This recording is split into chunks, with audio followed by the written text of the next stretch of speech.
Great, welcome back.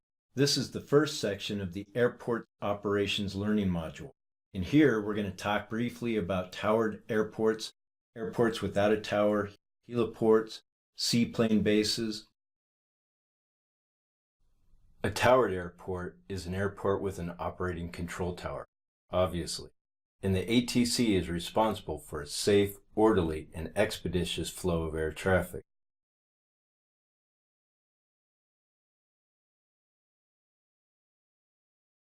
A non-towered airport is an airport without an operating control tower.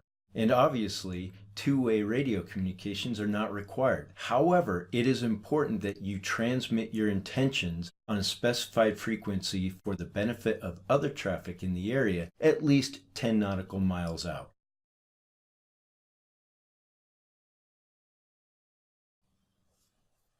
A seaplane base may have a control tower with controlled airspace, a part-time control tower, or no control tower at all.